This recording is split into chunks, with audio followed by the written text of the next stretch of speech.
What's up, fellow lords of gaming, and welcome back to another episode of Marvel Future Fight. So today we got some exciting news. We get sneak peek number 4.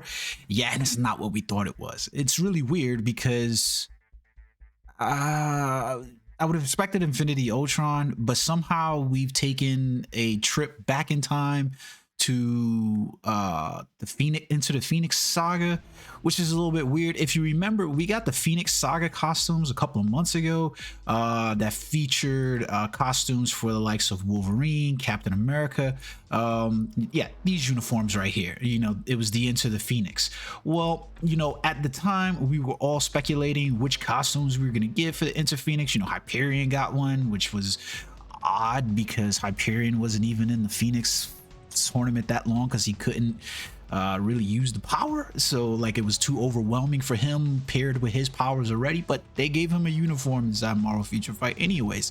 And then we also got a uniform for Wolverine, which is an actually really good uniform for Wolverine overall, if I'm being perfectly honest. Definitely a good uniform but then when that update came, we didn't get any more of the characters that we thought we would get, like Black Panther. There's a couple of characters in there that we were like, yo, these are really dope characters.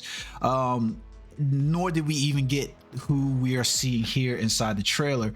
If you don't know who that is, I'll tune you into this because I think a lot of people don't actually know who she is.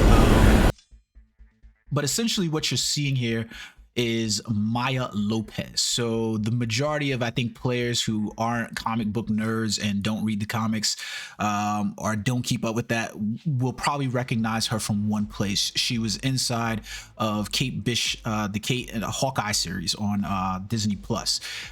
If you remember, she was Echo. So the deaf woman that was in the show, Hispanic woman that was in the show, that is who this is. It's Maya Lopez. Sadly, unfortunately, I'm gonna be honest with you, she doesn't have the greatest of stories inside the Disney Plus compared to her story inside of the comic universe. Her story inside the Marvel comic universe makes her so multi-dimensional, so multifaceted in terms of where she was and how she got to this tournament, that her becoming the new host of the Phoenix Force and becoming Thunderbird, that's the name that she chose at the end of the tournament and received the blessing of Jean Grey. That's the name she chose. It feels momentous in that regard, while somewhat of a letdown, because I guess in the comic books, when she basically becomes the winner, Namor basically beats her ass down, and Namor was the one who summoned the Phoenix because he wanted the powers. But he basically beat her ass down, and she was given the powers of the Phoenix by the Phoenix Force because the Phoenix Force wasn't looking for someone who was already powerful. It was looking for someone who had that downtrodden story, that up-and-comer, so to speak. Maya Lopez is a really interesting character. I think a lot of people love the character from the Marvel Cinematics or Marvel television universe with Hawkeye. I think that she's going to be a good character overall. I think they're developing a spin-off series for her. Whether that leads to her being Thunderbird, I doubt it. But nevertheless, that is who this is. So essentially for this update, we will be receiving Maya Lopez in there. There was a couple of things hinting at that they don't necessarily confirm, that they saying that this is Maya, but you gotta be a freaking buffoon not to understand that is Maya Lopez, Thunderbird. Matter of fact, I'll pull up a picture for you guys so that way you can understand that this is her who you're seeing, just in case you're doubting me. I'm kind of looking forward to the character in terms of what they could possibly do.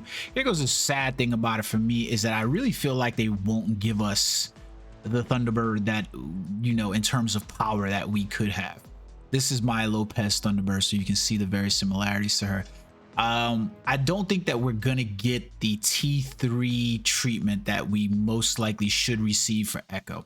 And part of that is because I feel like the character is going to be somewhat held back because of what happened in the series. So that'll be interesting overall to see how they do it. But nonetheless, we're getting a new character, which we haven't had in a while, although, and I'm excited about it because I actually like Maya Lopez's character as well. So we'll see how they pan out for this one.